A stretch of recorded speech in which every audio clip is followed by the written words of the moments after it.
기후위기로부터 나도 지키고 가족도 지키는 부자 아빠 살아남는 아빠. 안녕하세요. 팟캐스트 부자 아빠 살아남는 아빠입니다. 기후변화로 급변하는 경제산업 구조 속에서 우리들의 가족도 지키고 재산도 지킬 수 있는 방법을 지금부터 알려드립니다. 저는 기후변화를 해결하려는 아빠들과 함께 방송하고 있는 김나연입니다. 저는 수현이 아빠 김재석입니다. 저는 진행과 이것저것 맡고 있는 의준 아빠 차윤탁입니다.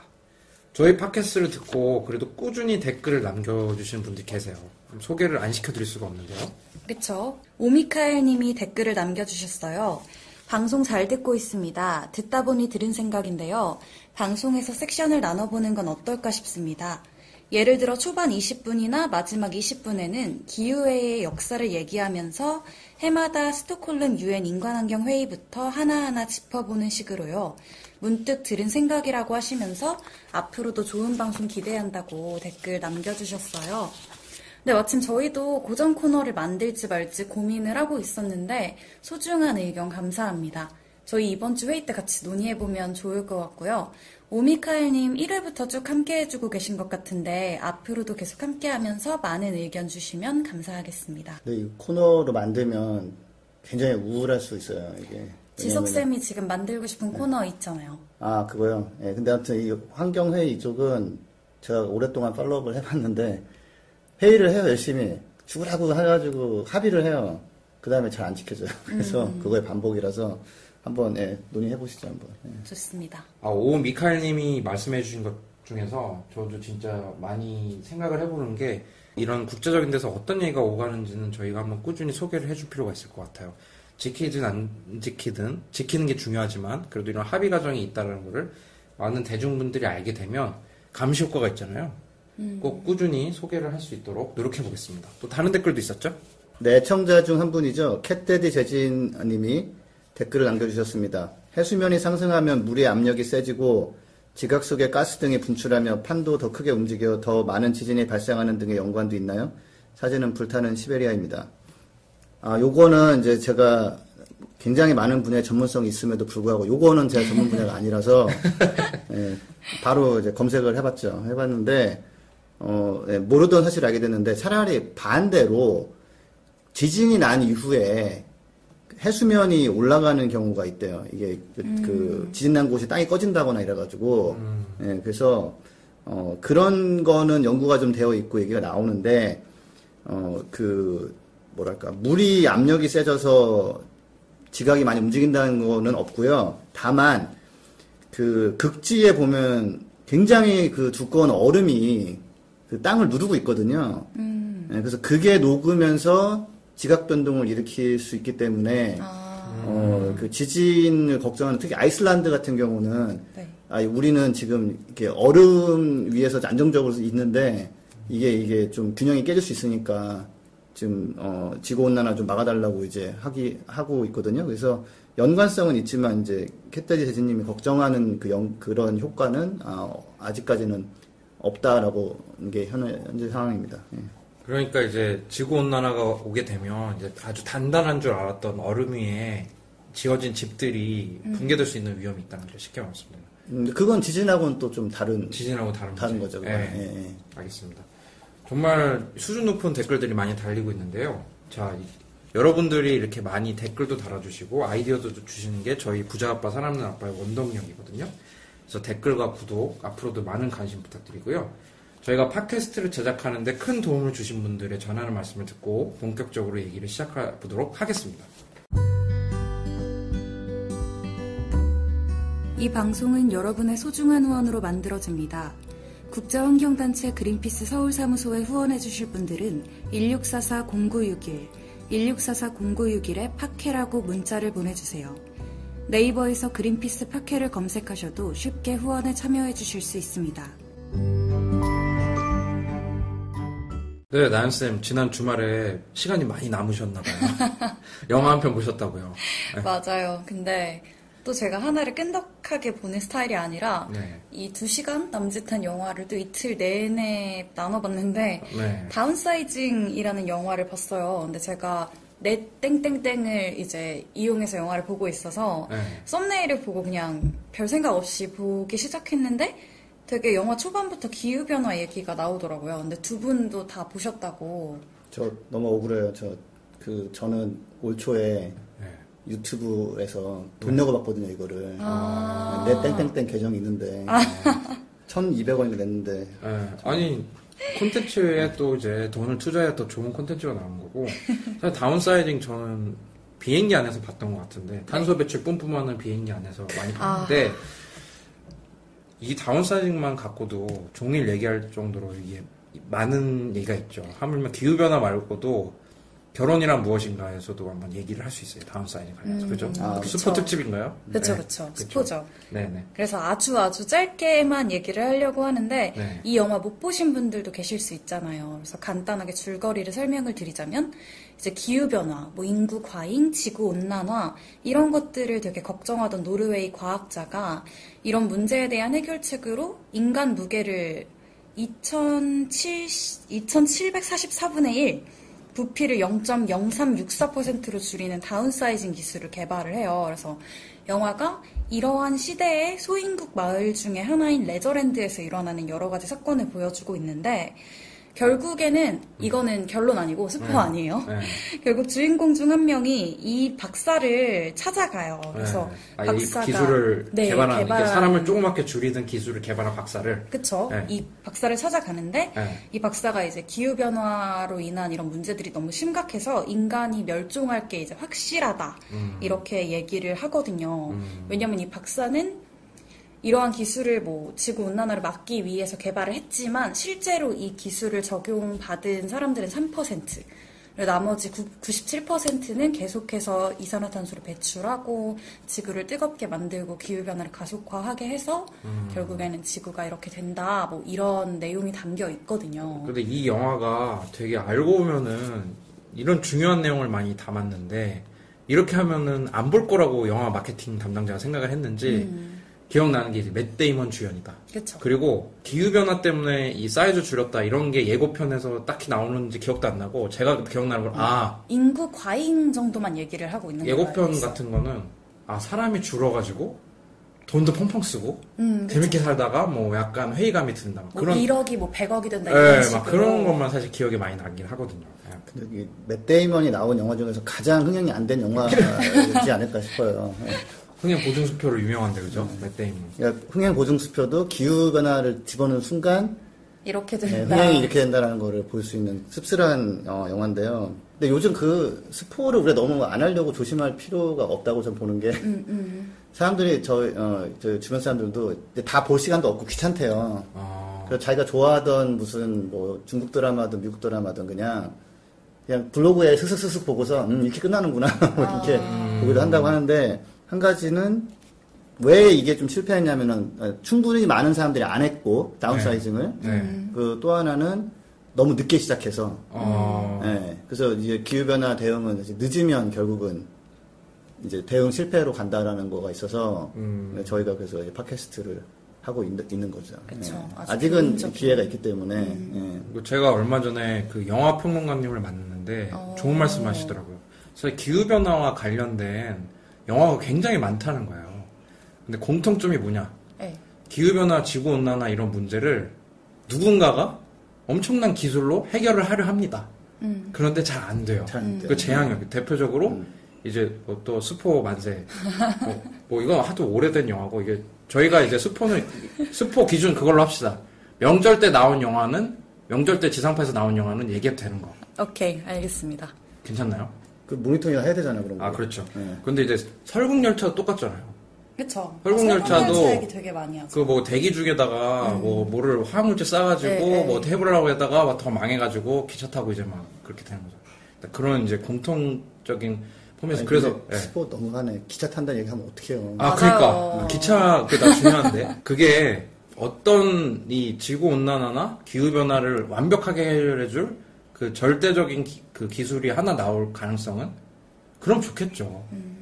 저희 팟캐스트가 그런 기술이 됐으면 좋겠는데 그런 게 아니라는 거를 사람들이 은연중에 이제 불안적인 심리를 담고 있는 것 같아요. 그렇지만 바뀌기는 싫고. 그쵸? 혹시 영화 평론가분께서 추천해주신 기후변화 관련된 영화가 있었나요? 제가 한번 추천해달라고 한번 해볼게요. 댓글로 추천 부탁드립니다. 알겠습니다. 그리고 그 생태계에서 다운사이징 하는, 알아서 자체적으로 다운사이징 하는 그런 경우가 늘어나고 있다면서요? 그쵸. 그런 연구 결과가 몇 개 있더라고요.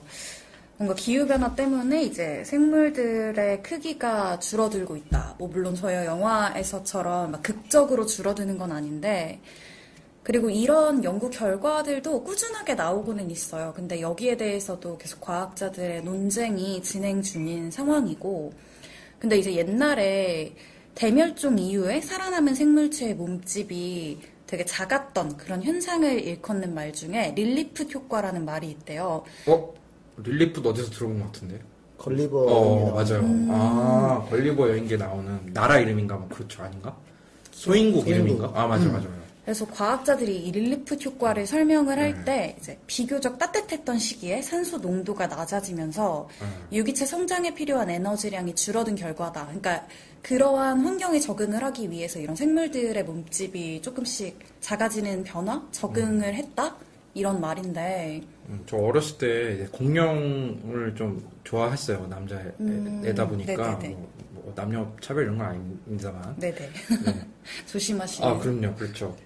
저희는 이제 다양성이 중요하기 때문에 요즘 우리 애는 막 공룡보다는 막 포켓몬을 좋아하게 막 그런 안타까운 게 있긴 하지만 아무튼 우준아 저기 공룡도 좀 좋아해주길 바라요. 근데 그 공룡 이런 만화책 보면 뭐 항상 그래요. 이렇게 공룡이 막 이제 힘들게 막 쓰러지고 있고 그럼 보면 그 구석에 조그만 쥐들이 이렇게 살아남고 있고 막 그런 그림. 네. 우리는 사실 쥐의 후손이잖아요.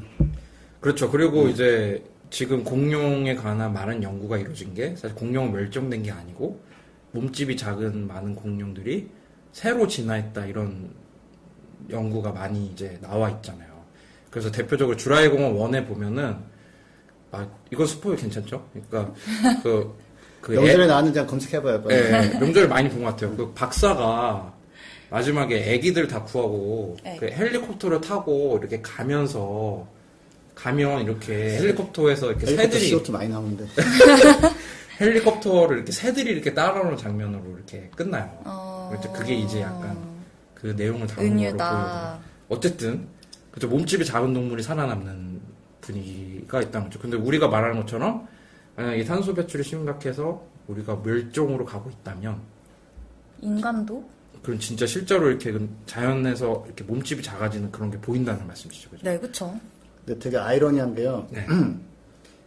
기후변화 때문에 최초로 멸종된 걸로 기록된 그 설치류가 있어요.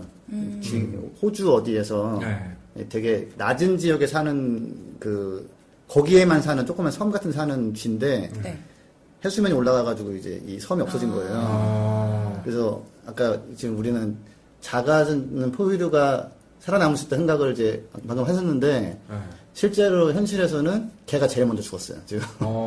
작아진다고 능사가 아니다. 예. 그리고 제가 가끔 좀 이제 저 오늘 좀 짜증이 많잖아요. 제가 사실 지금 굉장히 감추고 살고 있지만 툭툭 드러나는데 짜증을 내어서 무어라. 예, 그 한겨레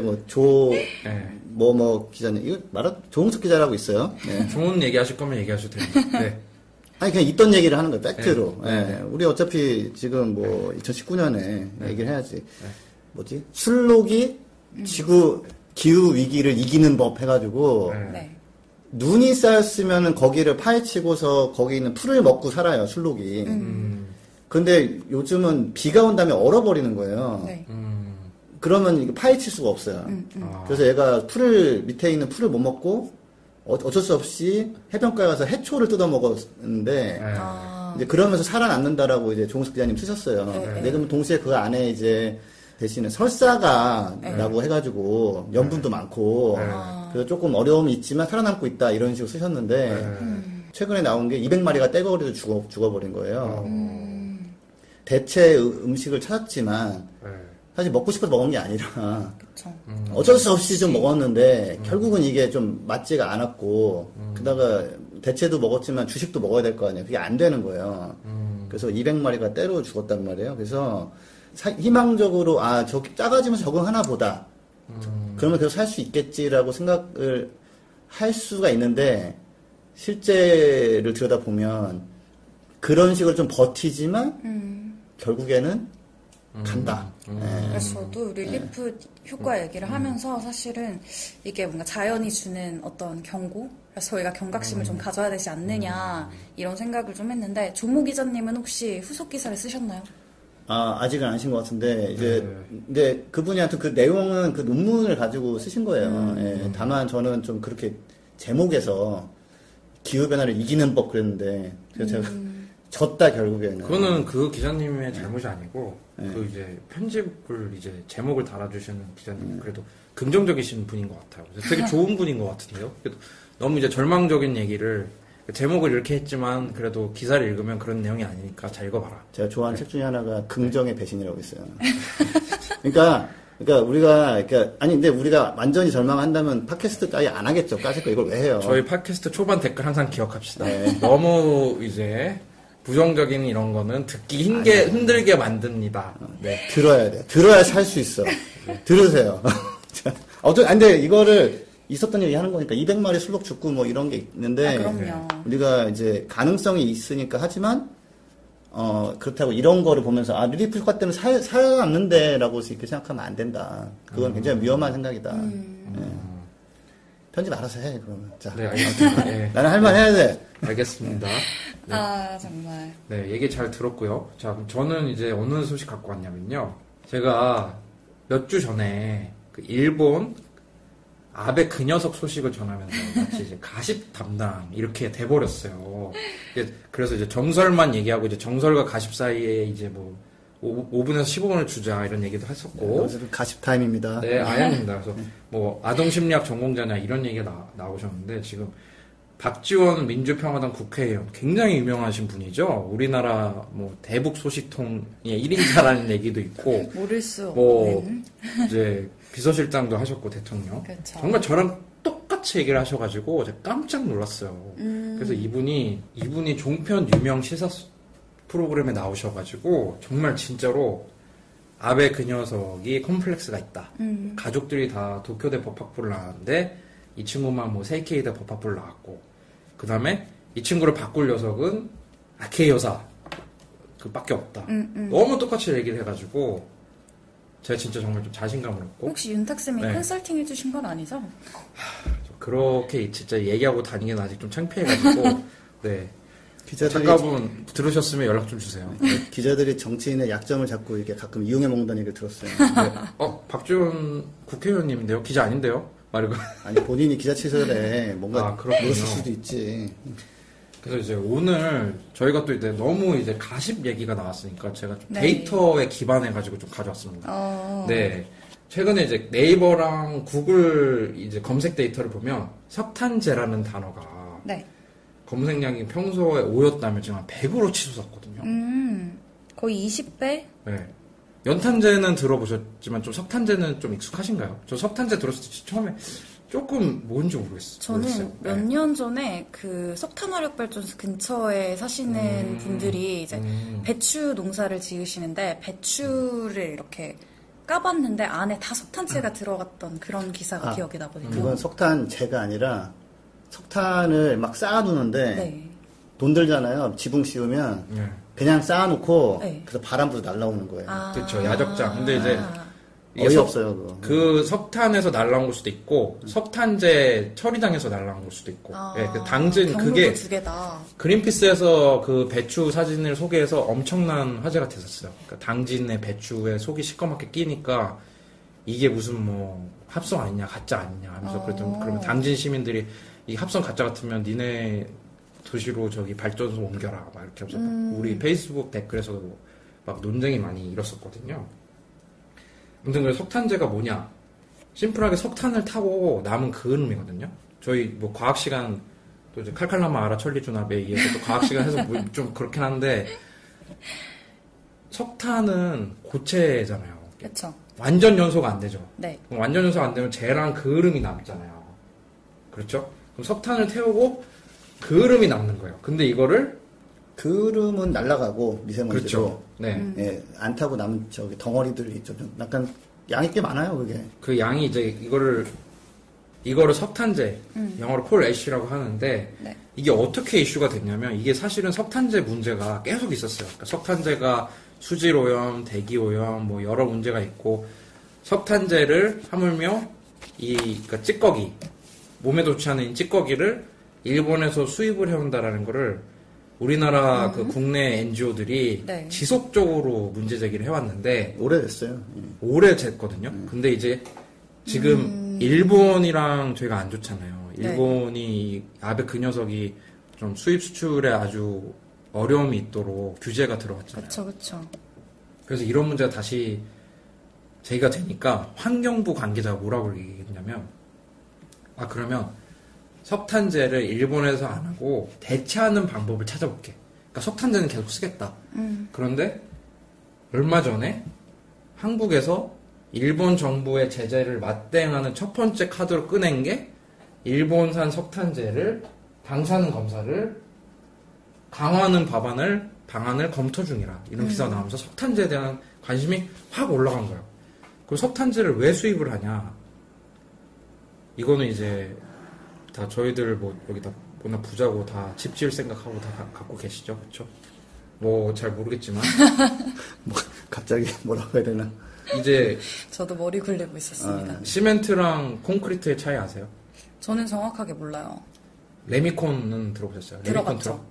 들어봤죠. 아이들의 워너비 장난감 자동차 중 하나죠. 아. 레미콘. 뭐 1등은 아니지만 그래도 아이들 자동차 컬렉션에 하나는 넣어줘야 되는. 수연이 사주셨나요? 저희는 그런 거 관심 없었어요. 되게. 알겠습니다. 무조건 알겠습니다. 게임이에요, 그냥. 네. 석탄재를 이제 그 레미콘이 계속 돌아가는 게 그 안에 콘크리트, 그러니까 시멘트 가루를 물과 섞고 그게 이제 우리가 말하는 바르는 시멘트고 콘크리트는 거기다가 이제 뭐 조약돌이라든지 다른 석재를 더 섞으면 이제 그걸 콘크리트라고 하거든요. 그러니까 그거를 계속 배합을 해주는데 이 석탄재에 들어간 비산해라는 거를 넣으면은 콘크리트가 좀 더 강하게 되는 거예요. 정말 이 일본 제재를 통해서 우리가 알고 싶지 않은 사실들이 많이 밝혀졌는데 우리가 석탄재를 진짜 이거 환경부 공식 웹툰에서 본 건데 환경부가 석탄재를 재활용할 수 있는 규제를 우리가 풀었다고 홍보하기 위한 만화였는데 알고 봤더니 석탄재 이거를 그냥 옛날에 어떻게 처리했냐면 바다에다가 버렸어요. 커피 거르고 이렇게 타듯이. 아니면 땅에 묻거나. 와. 진짜 이 웹툰에 이렇게 나와요. 매립은 알았는데 바다에 버린 건 몰랐네. 정말 너 충격적인 이게 환경부 웹툰 시멘트 보조 원료인 석탄재 재활용하다 이거 검색해보세요. 언제 나온 거예요, 이 웹툰이? 모르겠어요. 하여튼 환경부가 이게 제정신인 곳인지 모르겠는데 2015년 정도? 아닌가? 전 15년. 근데 우리는 바다에다 버리고 매립하고 막 그랬다가 이제는 우리는 이거 안 재활용하고 그런다. 있어. 규제를 풀어서 얼마나 좋니? 라고 하면서 하는데 알고 봤더니 일본은 이거를 재활용하는 비용보다 수출하는 게 조금 더 싼가 봐요. 그 우리나라로. 그러니까 그리고 일본에서 생산하는 90%를 다 이제 일본에서도 재활용하는데 그 화력발전소를 태우고 남는 10%를 자기들 땅에 매립을 하면은 네. 비용이 예를 들어서 뭐 톤당 뭐 20만 원 이런데 우리한테 수출하면 5만 원이라는 거예요. 그러니까 우리나라 시멘트 업체한테. 그 땅에다 묻으면 뭐 환경 비용, 지하수 뭐 하여튼 여러 가지가 있으니까. 그쵸. 네. 다 밑에다가 그 물을 안 새게 막 처리하고 해야 되거든요. 네. 왜냐면 얼마 전 몇 년 전에 그 미국의 노스캐롤라이나 뭐 아십니까? 네, 들어봤죠. 또 사우스캐롤라이나 위에 있는 거잖아요. 아 그렇죠. 그 또 저기 마이클 조던 대학이 거기 출신 아닌가요? 그건 몰라요. 아무튼 노스캐롤라이나에서 얼마 전에 난리가 난 게 이 석탄재를 처리하다가 네. 석탄재가 누출되는 사건이 발생한 거예요. 그러니까 강이 오염되고 지하수가 오염되고. 뚝으로 그냥 네. 처리를 할 게 없어요. 그냥 쌓아뒀다가 네. 거기서 이제 홍수 났을 때 뚝이 터지면서 그냥 석탄재랑 다 물이랑 같이. 확 마을 덮쳐버린 거죠. 그 석탄재가 막 밀봉해서 오는 게 아니거든요. 그러니까 이게 수출이든 뭐 하든 하면서 이게 미세먼지의 주 원인이 되는 거거든요. 근데 이거를 우리가 하며 아베 그 녀석의 나라에서 사고 있다. 그리고 석탄재가 왜 나옵니까?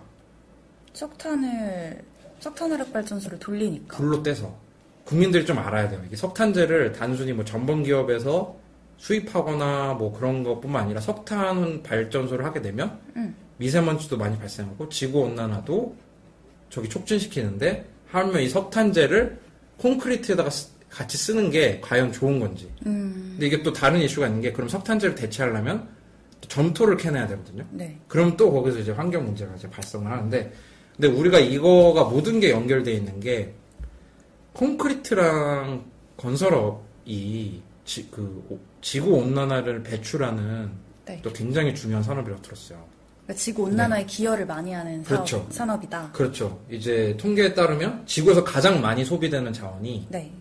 물이고 그 다음이 콘크리트라고 할 정도로 이거는 아. 그냥 정설이 아닙니다. 네네. 근데 사람들이 그렇게 얘기할 정도로 역시 가시. 그러니까 네. 석회석인가를 갖다가 한 그렇죠. 1200도로 석탄이랑 해가지고 막 가열해서 그 시멘트를 만들어내거든요. 네. 예, 그래서 거기서 이산화탄소가 많이 나올 수밖에 없어요. 예, 그래서 제가 이쪽 뭐 공부를 조금 해본 사람으로서 아이러니가 뭐냐면 이게 민속촌 가보셨죠? 민속촌. 네, 그렇죠. 가봤죠. 한옥마을인데 가보면 예전에 있는 건축자재는 사실은 이산화탄소를 흡수해서 만든 것들이에요. 나무라는 게 광합성으로 이산화탄소를 흡수해가지고 이렇게 자연적으로 만들어진 탄소 화합물이란 말이에요. 네. 네. 예, 그래서 흙이야 뭐 퍼면 되는 거고 그다음에 속에 이제 수수깡 같은 걸로 이렇게 뭐 막 만들고 이렇게 그 골조를 만든다고 해야 되나 이렇게 한단 말이에요. 그래서 예전에는 집을 하나 지으면 예를 들어서 이산화탄소를 저장소가 되는 거예요. 네. 근데 지금은 우리는 철강이랑 시멘트 같은 거 쓰다 보니까 집 만드는데 이제 이산화탄소를 배출하게 많이 되는 배출하는 거죠. 거죠. 그래서 해외에서는 지금 나오는 게 그렇다고 2층짜리만 지을 수는 없고 그래서 목조로 한 15층, 20층을 짓는 목조 주로. 고층 건물이 지금 한두 개씩 만들어지고 있어요. 예, 그래서 사실은 시멘트를 앞으로는 사실 그런 식으로 대체를 하는 게 필요한데 저도 분명히 하고 있다는 걸 알고 있는데 목조 건물 16층에서 뭐 일하라고 그러면 약간 어떤 기분일까 네. 이거는 조금 불안한데 나중에 이거 한번 좀 자세히 알아봐서 한번 얘기해봐도 네, 될것 네. 같아요. 그러니까 나무는 탄소를 저장하는 건데 이게 시멘트, 콘크리트 이 산업이 온실가스 배출의 5에서 8%를 차지한다고. 굉장히 커요. 진짜 그래서 높네요, 정말 비율이. 높고 나라로 따지면 미국, 중국 다음으로 많이 배출한다고 와. 해요. 그러니까 콘크리트에서 배출되는 양을 나라에서 와. 배출하는 걸 비교하면. 그래서 이런 거를 이제 유럽에서나 이런 거는 탄소 배출을 적게 하는 건설이나 이런 얘기를 많이 하는데 우리나라 시멘트 업체들은 아직도 일본에서 석탄재 싸게 수입하는 이런 것만 하고 있는 게 좀 안타깝고 투자하시는 분들도 좀 고민해봐야 될 것 그쵸. 같아요. 건설업이나 이런 것이 이제 변하지 않으면 지구온난화 심화됐을 때 이게 같이 투자를 할 만한 종목인지 고민해봐야 될 것 같아요. 그럼 한국은 시멘트 뭐 얼마나 쓰고 있는 거예요? 한국은 이제 뭐 아시아의 뭐 네 번째 용 막 이러면서 경제개발 속도 어마어마했잖아요. 그렇죠. 그리고 한국이 옛날에 사회 시간에 이제 사회과 구도 배우셨는지 모르겠는데 한국이 항상 그 자원이 부족하다고 하는데 유독 요 자원을 좀 갖고 있어요. 석회석.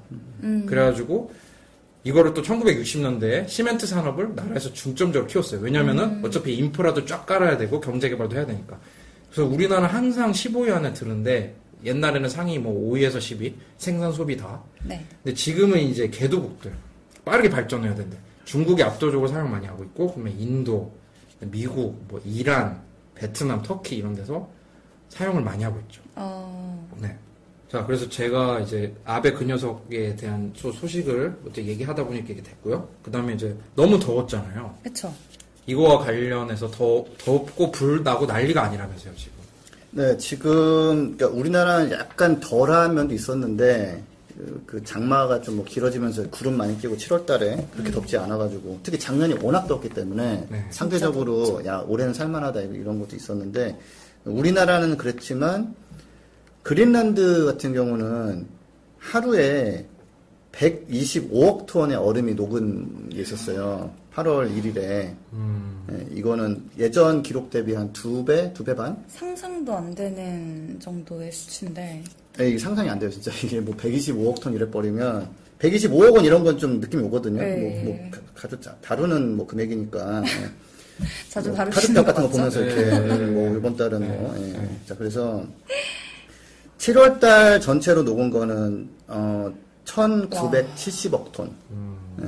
1970억. 요거 때문에만 올라가는 해수면이 0.28mm인가 0.028mm인가 뭐 그런데 그건 너무 숫자가 좀 작아서 임팩트가 적은데 그리고 아까 그 캣데디 재진님이 말씀하셨지만은 우리는 모르고 있지만 네. 저쪽 좀 더 북쪽으로 올라가면 그 북극권이라고 하시는 알라스카나 러시아, 시베리아 이쪽에 사람은 별로 없지만 나무들이 많이 있단 말이에요. 소나무 이런 것들이. 근데 걔네들이 지금 활발 타는데 뭐 한 달 이상 타는 애들도 있고 지금 러시아가 원래 좀 꿈쩍 안 하는 면이 있는데 한 달 넘게 타버리니까 비상사태 선포하고 근데 선포는 했지만 할 수 있는 건 별로 없어요.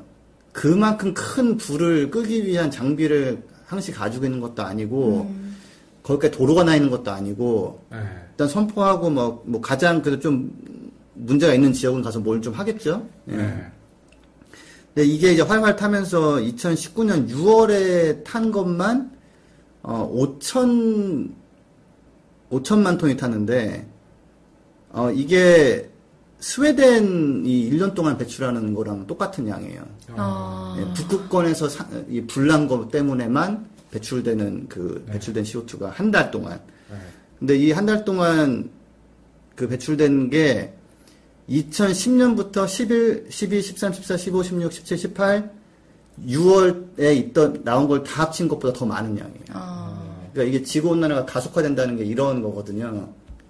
그러니까 예전에 심해졌던 9년 동안 탄 것보다 올해 한 달에 한 달 동안. 1월에 그러니까 6월에 탄 게 더 많은 거예요. 그러니까 온실가스 줄여도 모자랄 판에 믿었던 숲마저 안 도와주고. 안 도와주고 배출원이 돼버리는 거죠. 예. 이게 저희가 몇 주 전에 한번 얘기를 잠깐 했었는데 그 이후에 더 심해졌잖아요. 그리고 러시아 사무소에서도 지금 이거 관련해서 좀 활동을 하고 있는 걸로 알고 맞아요. 있는데 네. 그러니까 이게 그때 나연쌤이 얘기했던 대먹임 현상인 거죠, 이게. 그러니까 이렇게 해서 온실가스가 나오면 더 더워지니까 더 건조해지고 또 더 건조해지고 그럼 더 타고 이렇게 되는 거라서 네. 근데 이런 와중에 약간 이제 기후변화랑 지구온난화를 부정하는, 그러니까 정설이 아니고 가십이라고 생각하는 분들이 찌질한 모습을 좀 보여주고 있다면서요. 네, 굉장히 찌질한 모습인데 이분들이 약간 정론에 있는 분들이 네. 예, 찌질한 모습을 많이 보이고 있어요. 그러니까 지금 그 그레타라고 지금 굉장히 유명해진 활동가가 있어요. 기후변화 활동가가 네. 16세 소년인데 풀네임이 뭐 어떻게 돼요?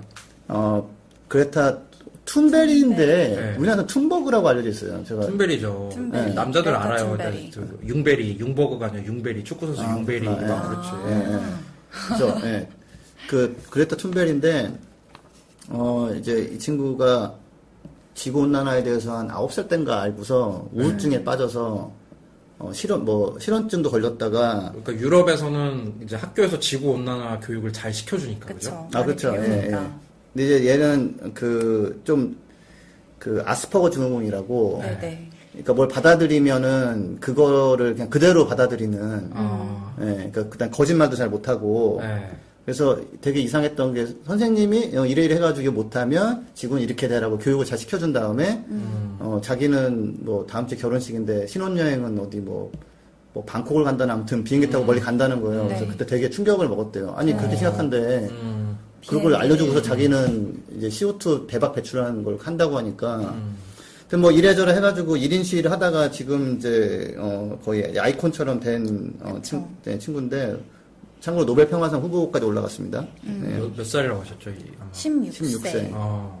16세 여자. 네, 맞죠? 소녀. 네. 노벨 평화상 받으면은 특별 뭐 전형 이런 걸로 대학은 우리나라에서 가기 좋겠죠? 너무 미국에서 공부하셨다고 그래도 한국 사람 다 되셨네요. 네. 그래서 네네. 살다 보니까 네네. 그래서 네네. 저희도 지금 중학생인데. 네. 근데 아무튼 진지하게 다시. 네. 근데 그 그레타가 하는 게 딴 게 아니에요.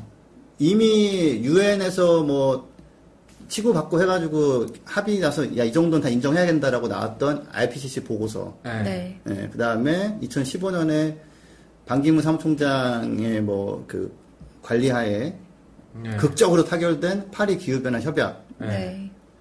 그 정도 지키라는 얘기거든요. 이 친구 얘기하는 게. 그러니까 그 정도를 지키라고 이제 학교를 안 가는 운동을 하게 된 거죠. 그렇죠. 예, 금요일마다 빠지면서. 근데 이 친구가 학교를 안 오니까 이제 왜 안 나오지 하면서 이렇게 모이게 된 거 아니에요? 크게. 아닌가? 이제 그걸 그렇게까지 하는 이유가 뭘까 사람들이 관심 가지게 되고. 네. 이제 이 친구의 구호는 그거거든요. Friday for Future. 그러니까 미래를 위해서 금요일은 학교를 빠지고 시위에 참여해달라. 그래서 지금 한 50주째만 하고 있는데, 아무튼, 네, 창피하네요. 전 TGI 프라이데이밖에 모르는데 프라이데이 for future. 와. 우리는 뭐 불금 뭐 네. 불도 CO2가 나오는 건데. 네. 아무튼 근데 이제 기후변화 과학자들은 그레타를 너무 사랑하죠. 왜냐하면은 열심히 연구해서 얘기해봤자 귀를 안 안 기울였는데 듣는데 이런 소녀가 이제 아이코닉하게 등장을 해서 얘기를 하니까 사람들이 많이 관심을 학교를 갖게 안 갔을 되잖아요. 뿐인데 사람들이 관심을 이렇게 많이 가져주니까 그죠? 이제 용기 있게 시위를 이제 지속적으로 오래 하니까 네. 예. 그리고 또 말을 굉장히 잘 해요. 예. 그리고 사실 네. 그레타가 얘기를 하는 것들이 어떻게 보면 아까도 뭐 얘기하셨던 것처럼 내용도 IPCC 보고서 뭐 파리 기후협약 뭐 이런 내용들을 다루고 있고 네. 이걸 비유를 할 때도 막 저희가 되게 많이 들어왔던 그런 비유들을 많이 사용을 해요. 타이타닉 같은 비유도 많이 맞아요. 사용을 하는데 그게 되게 너무 진심으로 와닿는다는 게 좀 다른 것 같아요. 어떠세요? 맞아요. 더 관심 있으신 분들은 그레타 툰베리 테드 영상을 검색하시면 그쵸. 이 친구가 한 봐야죠. 얘기를 볼 수가 있어요. 네, 한글 네. 자막도 제공이 되어 있고요. 그죠? 그리고 그린피스 국제사무총장 제니퍼 모건이 그 오피니언 리더들이 모이는 다보스 포럼에도 같이 이제 참석을 해서 그레타 툰베리랑 얘기를 많이 했었죠. 네. 지금 이 친구가 하고 있는 거는 이제 그런 얘기를 많이 해요. 이렇게 벌거벗은 임금님에 나오는 아이 있잖아요. 네. 예. 옷을 안 입었네 이렇게 네. 했던 유일한 아이가 있었잖아요. 그러니까 이제 그런 역할을 하고 있는 거예요. 상황이 이런데 아무도 말 안 하고 있으니까 자꾸 묻히니까 나가서 얘기를 하는 거죠. 그 기후변화를 이렇게 걱정하고 있는 16세 소녀, 노벨 평화상 후보까지 오르고 있고 이제 장애까지 있는 이 친구를 어떻게 찌질하게 공격하고 있는 거죠? 그 호주에 약간 기후 악당들이 좀 많은데 네. 호주의 기후악당이 맞을 수밖에 없는 이유가 왜 그럴까요? 석탄을 거기 그렇죠. 막 그쵸. 하고 그러거든요. 예. 네. 이렇게 지금 정신적으로 문제가 있는 아휴. 10대의 네. 기후변화 도그마를 우리는 네. 의심해 봐야 된다라고 컬럼을 쓴 사람이 있어요. 그러니까 정신질환이 있는 사람이 하는 말은 다 거짓말인 거다. 정신질환 있는 10대가 하는 얘기에 뭐 우리가 이렇게까지 뭐 왜 이러고 있냐라고 그래서 이분은 약간 장애 인권 문제부터 네, 좀 네. 인식 네. 재교육이 필요할 것 같고. 아, 그렇죠. 예. 그 앤드루 볼트라는 사람인데, 네. 근데 정말 짜증나는 건 이 인간이 이제 호주에서 가장 영향력이 큰 칼럼니스트예요. 컬럼니스트. 예. 근데 뭐 대놓고 보수주의자고, 뭐 그건 뭐 나쁠 거 없어요. 자기가 그럴 수 있죠. 근데 뭐 논란이 많은 인물이더만요. 찾아보니까 그 아동 성추행으로 기소된 성직자를 제가 봤을 때는 뭐 이 사람은 그냥 희생양이다. 뭐 이런 얘기는 하고 있고. 도덕관념. 아, 예. 그 다음에, 근데, 그래서 이 사람은 좀 찾아보면 찾아볼수록 좀 별로여서, 근데 인기가 있는 것도 충격. 네. 그쵸. 호주는 또 이런 사람들이 좀 인기가 있어요. 예. 그렇군요. 네. 그, 뉴스코프라는 매체에서 일하는데, 여기가 이제, 루퍼트 머독이라고, 알죠. 기후변화에 대한 의심을 퍼뜨리는 1인자거든요, 이 사람이. 포트 무독으로 사실은 1시간 할 수 있. 한시간 할 수 있죠. 여기서 보통 다음에 한번 한 시즌 할수 흥미로운 있어요. 사람이 아니죠. 네. 네. 특집 한번 진행하죠. 특히 영국과도 악연이 많아요. 네, 영국 영국 노조가 되게 극심할 때 아예 진짜 정말 별의별 기행을 저질렀어요. 그냥 이제 타협 전혀 없고 막 공장도 역시 닫아버리고. 가십. 예. 이게 정설입니다. 가십차. 어쨌든 자, 오늘 근데- 머독이 주인공이 아니고. 네, 근데 이제 네. 볼트는 그냥 그렇다 쳐요, 그냥. 네, 네. 이 인간은 원래 좀 그렇구나. 예. 근데 뉴욕타임즈에서 크리스토퍼 켈드웰이라는 사람이 오피니언을 또 낸 거예요. 네. 그, 그레타 툰베리, 툰베리의 기후변화 액티비즘, 뭐, 이런 기후행동? 기후행동이 뭐가 문제인가 하면서 오피니언을 쓴 거예요. 그래서 이게 보면은 뭐 이런 얘기를 해요. 그레타가 이런 식으로 빨리 대응이 필요하고 이런 얘기 하는 거는 민주주의에 어긋난다. 민주주의 사회를 파괴하는 행위다. 그다음에 마지막에 뭐라고 쓰냐면 웨이트 앤 씨를 할 필요가 있다. 예, 여기서 많이 들어본 것 같지 않아요? 좀? 가만히 있어라. 그렇죠. 제가 이제 자주 쓰는 작전 중 하나예요.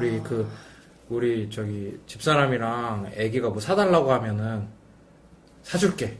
다만 다음에 사자. 아, 그치. 그쵸. 아빠들이 항상 안 사주는 게 아니야. 다음에 사자. 그 다음에 wait and see 하는 거거든요. 네. 민주주의 사회를 얘기하시면서 이런 말을 쓰시다니 되게 모순적인 내용이네요. 그러니까 근데 이 사람이 경력을 보면 62년도생인데 하버드 영문학과 졸업했고 네. 일단은 뭐 과학자나 이런 건 아니에요, 이 사람. 네. 예. 그다음에 뉴욕 타임즈, 워싱턴 포스트, 네. 월스트리트 저널에서 일하고 이건 하나 호감인데 젤다와 결혼을 했대요. 젤다. 그래서 저는 젤다 공주와 링크가 연결돼야 되는데. 네. 젤다의 전설 아주 오래된 게임이죠. 네, 네. 지금도 인기입니다. 네, 알겠습니다. 클래식 최고. 네. 네. 아이가 5명이에요, 그리고. 네.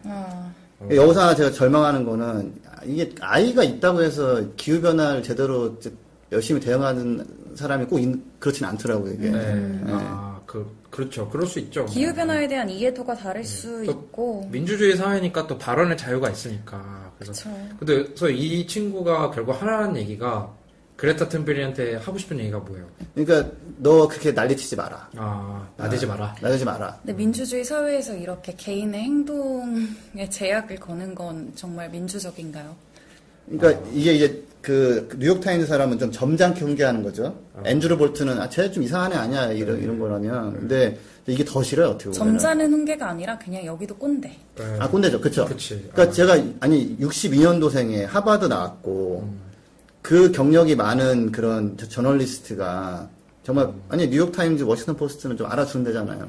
누구나 가슴속에 하나의 꼰대를 품고 산다잖아요. 네. 너무했네요. 네. 그래서 이게 저는 좀 굉장히 실망스러운 부분이 이렇게 주류에서 약간 어떻게 보면 이런 칼럼을 게재를 시켰다는 그렇죠. 게. 네, 맞아요. 뉴욕타임즈 그랬다는 게 좀 충격이었고 그 대신에 이제 반발이 많아가지고 또 반박하는 컬럼이 실리긴 했어요. 네. 근데 이런 게 자체가 나온 거 자체가 지금 북극해 쪽에서 스웨덴만큼의 배출량이 막 나오고 있는데 네, 숲이 타가지고 근데 이런 컬럼이 이제 뉴욕타임즈에 실린다는 게 짜증나고 그다음에 웨이트 앤 씨 정말 이거 아니거든요. 가만히 있어 이거 있잖아요. 그렇죠. 어른들이 많은 얘기 하는 네. 얘기. 네. 웨이트 앤 씨 하면은 기석쌤이 얘기하고 싶은 건 그 네. 사건을 얘기를 하고 싶으신 것 같은데. 그렇죠. 네. 활발 타는 거예요. 네. 이게 나중에 정말 후회하는 거예요. 그래서 산불나고 다 박살 나도 그냥 가만히 있어. 그래서 이런 거 보면은 역시 주류 언론의 기후변화만큼은 기대기가 어렵고 팟캐스트 할 수밖에 없다.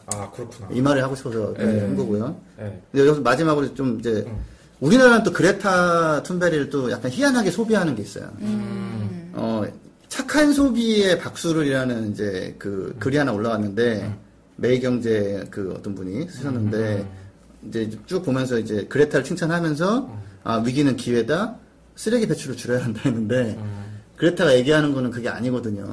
착한 소비 하자는 게 아니라 네. 이대로 가면 다 죽게 되니까 진짜 비상사태를 발동해서 대응하자라는 건데 약간 우리나라에서는 또 칭찬은 해주되 아이고 기특해라. 그래 뭐 이런 것도 필요하지라고 된 게 좀 굉장히 아쉽다. 왜냐면은 우리의 전체적인 경제와 이 사회를 되돌아봐야 되는 기회를 만들고 있는 그런 얘기를 하고 있는데 그렇죠. 우리나라에서는 약간 좀 이제 좀 가볍게 소화해 버리는 게 있어서 지금 빙하를 향해서 배가 달려가고 있는데 속도를 줄이진 않고 그 안에 있는 짐만 살짝 버리고 있는 상황이다. 뭐 이런 비유를 했던 걸로 알고 있는데 소비 문제만 다뤄도 될 정도로 이제 중요한 얘기인데 사람들이 생활 방식 바꾸는 게 굉장히 어렵잖아요. 어렵죠. 네. 쉽다는 건 아닙니다. 근데 네. 이제 살고 싶으냐 이거죠. 네. 가디언즈에서 그레타 관련해서 소개를 하면서 네. 이런 얘기가 파르헤지아 정신 아시죠? 파르헤지아 정신. 전혀 모르겠어요. 스파르타 정신 아는데 파르헤지아 전혀 알 수가 없습니다. 저도 처음 알았는데 네. 이게 파르헤지아. 그 그리스 말로 그러니까 네. 진실을 말하는 용기라고 그러더라고요. 그러니까 이게 기후변화 쪽은 사실은 있는 그대로 말하기가 조금 저도 거북해요, 약간. 네. 이거 말까지 하면 좀 그런데 처음에 달린 댓글 네. 너무 부담스럽다, 우울하게 얘기하지 말아달라. 네. 근데 어떻게 해요? 현실은 또 알려야 될 거 아니에요. 현실인데 그래도 이제 뭐 조금 막을 수는 없어도 늦출 수는 있는 거잖아요, 그죠? 뭐 그러니까 시간은 있다라는 거예요, 지금 우리가. 그쵸. 네. 그러니까 이 팟캐스트를 하고 있는 거죠. 그래서 근데 다만 특히 저는 이제 가십은 이제 윤탁쌤이 담당하시니까 네. 저는 이제 파르헤지아 정신으로 네. 있는 대로 알려드리겠다. 알겠습니다. 예. 해결책을 계속 반복하겠지만 네네. 네. 개인이 할 수 있는 게 있다. 네. 뭐 비행기 여행을 포기한 건 방법이고 네. 또 다른 거는 저는 계속 강조하는 게 자동차를 다 하나씩 가지고 있는 경우가 많잖아요. 그렇죠. 예. 전에 뭐 전기차를 면허도 없지만 전기차를 사셔라. 안 사는 게 최고죠, 근데. 안 사는 게 최고인데 네. 그거 안 사고 남는 돈으로 해외여행 다니면 더 안 좋아요. 네. 비행기를 아까 비행기에서 뭐 영화 보셨다고. 예. 근데 그게 참 고민이에요, 진짜. 근데 어차피 자동차가 있잖아. 2,200만 대가 있는데 우리나라에. 네. 그쵸. 예, 그러니까 안 타는 게 제일 좋다고 말할 분은 차가 없으면 괜찮은데 있는 네. 분들은 전기차로 가셔라. 왜냐하면 효과가 굉장히 좋다. 차 전기차로 하면 지구온난화 늦출 수 있다. 또 굉장히 늦출 수 있습니다. 그 굉장히. 경제적으로도 이득이고. 아, 예. 그쵸. 예, 예. 또, 예. 차를 그런 거 있잖아요. 10년 타기 운동 하잖아요. 그렇죠. 1년에 준중형 차 한 대가 3.5톤의 CO2를 배출하거든요. 네. 3.5톤. 네. 예. 휘발유를 한 1.1톤을 쓰고요. 네.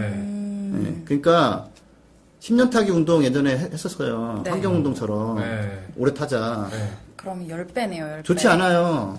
전기차를 사서 오래 타셔야 돼요. 아하. 전기차를 오래 타지 않아서. 그래서 개인의 그런 굉장히 자잘하고 신경 많이 쓰는 실천을 못하는 분은 특히 그냥 차만 바꾸시면 돼요. 전기차로. 그래도 많은 그러니까 경제적으로도 이득이고 이제 경제적으로도 환경적으로. 이득이고. 우리와 이제 아이들의 미래에도 좋고 그죠? 예. 자, 그럼 전기차 혹시 사는 방법에 대해서 잘 모르는 사람 어떻게 하면 좋나요? 뭐 어떤 전기차 사야 되는지. 그런 분들은 이제 굉장히 잘 정리된 책자 같은 게 있으면 좋잖아요. 그쵸. 네. 그래서 네. 대리점에서 알려주지 않는 전기차 구매의 모든 것을 만들어서 무료로 배포 중이죠. 배포를 하고 있습니다. 이걸 또 뭐 어느 곳에서든 볼 수 있게 디지털로 볼 수 있잖아요. 네네, 그죠? 있어요. 이게 네. 전자책이고 저희가 또 자원 소비를 하지 않기 위해서 자원 낭비를 하지 않기 위해서 전자책으로 출판을 했는데 네. 그린피스 홈페이지 들어오셔서 뭐 전기차 구매 모든 것 검색을 해보시면 서명을 한 다음에 저희가 내연기관차 퇴출 전기차를 타자 네. 이런 캠페인을 하고 있어요. 물론 뭐 안 사는 게 베스트이긴 네. 하지만 네.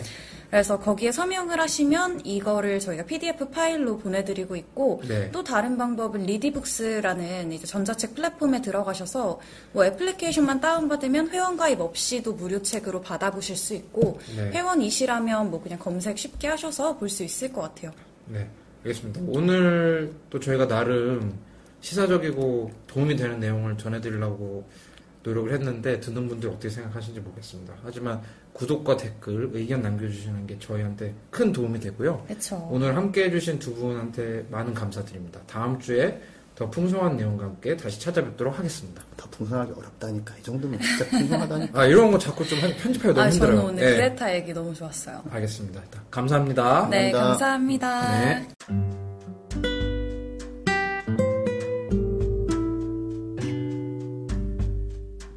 부자 아빠 살아남는 아빠는 애플 팟캐스트, 구글 팟캐스트, 팟빵, 파티, 앵커, 스포티파이 등을 통해서 들으실 수 있습니다.